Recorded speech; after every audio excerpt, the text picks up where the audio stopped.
네, 안녕하세요. 오늘 강의를 맡은 우석대학교의 홍성하 교수입니다.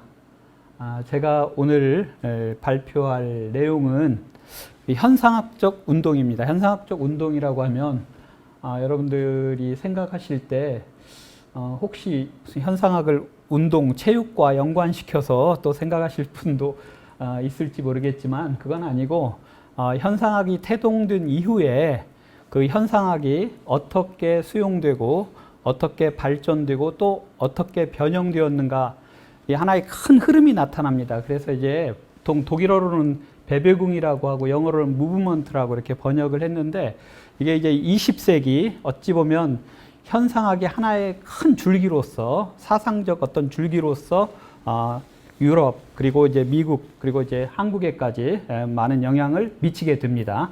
그래서 오늘 이제 그 다룰 큰 주제는 크게 네 가지로 제가 나누어 봤습니다. 하나는 어떻게 현상학이 태동되었는가. 사실 이제 현상학을 전공하는 분들에게는 이미 알려진 내용이지만 그러나 이제 비전공자에게는 그래도 이제 현상학이라고 하는 그 철학적 어떤 사조를 이해는 하고 있지만 그 어떤 역사적 배경이나 사회적 배경에 대해서 좀 모를 수도 있어서 이 부분을 좀 설명을 드리고요. 그 다음에 이 철학적 배경 이어서 좀 설명을 드리고 그리고 현상학적 운동이란 도대체 무엇인가.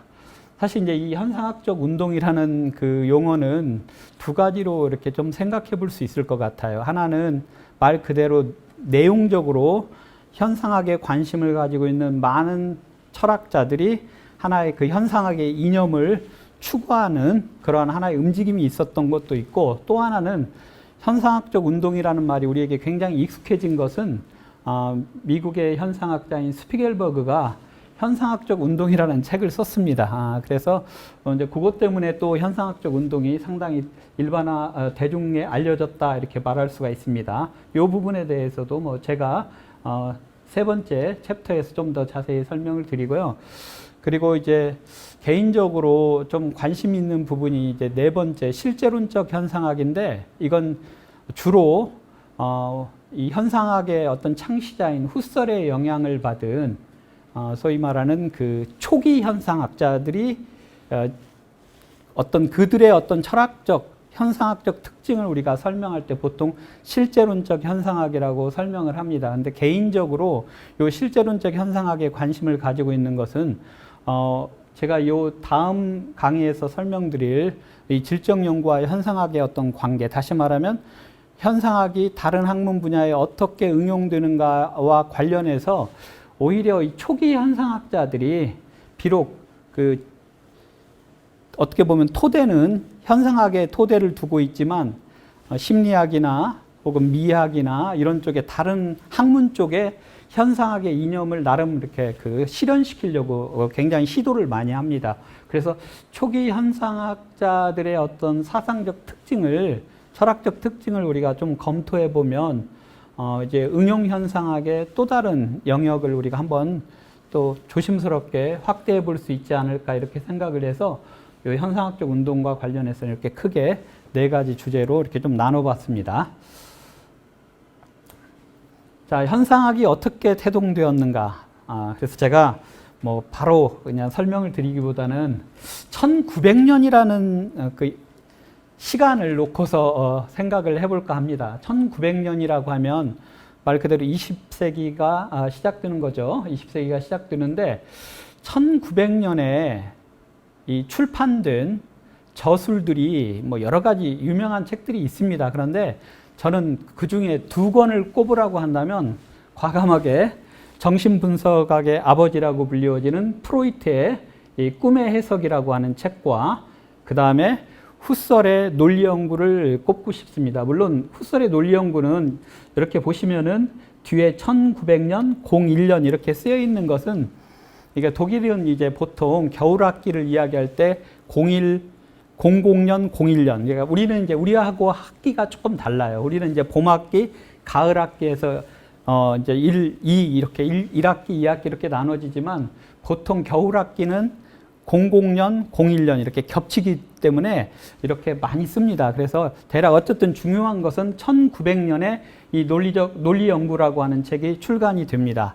이 논리 연구를 통해서 현상학이라고 하는 하나의 20세기를 대표하는 철학이 태동하게 되는 거고, 꿈의 해석을 통해서 또 정신분석이라고 하는 어떤 심리학의, 단지 심리학의 한 분야가 아니라 사실은 어찌 보면 20세기 문화현상을 이해하는데 프로이트를 우리가 거론하지 않고서는 아마 진행하기 어렵지 않겠나 이런 생각을 합니다. 그런데 흥미롭게도 프로이트와 후설 모두 다 오스트리아 빈에서 있었어요. 빈 대학에서 누구의 강의를 들었냐면 프란츠 브렌타누의 강의를 듣습니다. 이 브렌타누는 기술심리학자라고 알려져 있어요. 기술이라고 하는 게 테크닉이 아니고 디스크라이브입니다. 말 그대로 이제 인간의 심적 현상을 디스크라이브 하는 거죠. 기술하는 거. 요 기술심리학의 대표적인 어떤 학자인데, 사실 그 심리학을 우리 이야기할 때 오스트리아 빈 대학을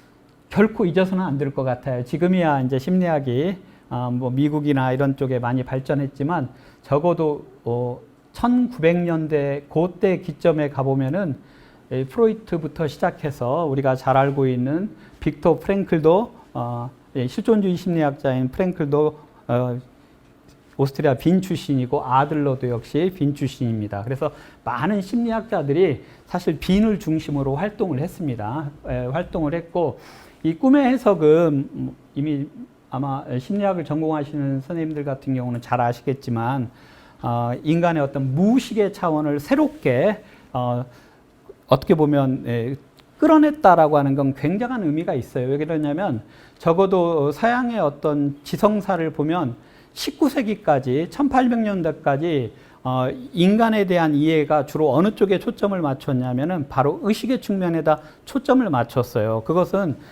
이제 어찌 보면 우리가 인식론이라고 하는 것을 가지고 떠올려 보면 압니다. 그러니까 제가 약간 좀 초반에 좀 광범위하게 설명을 드리면, 그 플라톤, 고대 그리스 철학자인 플라톤이 우리가 인식한다, 안다라고 하는 그 알의 이야기를 시작하면서 참된 알을 에피스테메라고 하고, 오히려 거짓된, 그러니까 거짓됐다라는 표현보다는 좀 더 설명하면 마치 참인 것처럼 이렇게 느끼게끔 하는, 우리는 이제 번역을 억견이라고 하는데 조금 표현이 좀 억견하면 철학 전공하지 않으신 분들은 잘 이해를 못할 수도 있어요. 그냥 의견이라고 생각하셔도 돼요. 그게 독사라고 있습니다. 그래서 이 플라톤이 볼 때는 이 에피스테메가 참된 인식이고, 이 독사는 소위 말하는 이 그리스어가 나중에 라틴어의 오피니오가 돼요. 이 영어의 오피니온이 드는 거죠. 오피니온이 드는 겁니다. 그래서 우리가 오피니온은 의견 아닙니까? 주관적인 의견이에요. 근데 이 에피스테메는 객관적인 알미거든요. 이건 사실 내가 멀리에 있는 어떤 그 사물을 보고서 저게 사람이다라고 내가 인식을 하잖아요. 그때는 가서 확인을 해보니까 이게 실제로 사람이었어요. 그러면 참된 인식이 드는 거죠. 그런데 가보니까 목각 인형이었습니다.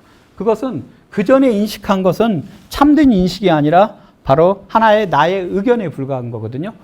요 알의 역사가요, 굉장히 중요한 이유는, 사실은 우리가 학문이라고 이야기를 할 때 우리가 한자로 학하면 배울 학을 쓰니까 열심히 배워야 되죠. 우리가 학문을 하려면. 근데 사실 서양에서 학이라고 하는 것은 배움이 아니죠.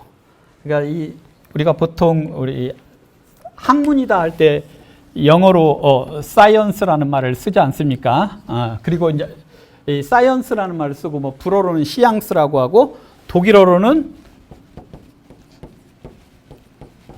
이 비센샤프트죠. 아마 제가 볼 때는 이게 우리가 임하는 학문의 자세와 서양 사람들이 어원으로 볼 때 학문의 자세는 근본적으로 차이가 있는 것 같아요. 왜 그러냐면 우리는 기본적으로 학문할 때는 이 배울학자를 자꾸 쓰니까, 이게 사실 러닝이잖아요. 그러면 누군가는 티칭이 있어야 되는 거죠. 티칭이 있어야 되니까 자꾸 가르치는 자와 배우는 자의 어떤 수직적 관계가 이루어지는데, 사실은 서양 학문에서의 사이언스는 결코 배우는 게 아닙니다. 이 사이언스는 이 라틴어의 스키오, 라틴어는 이제 뭐 주어를 보통 안 씁니다. 그래서 이 원형에서 스키오,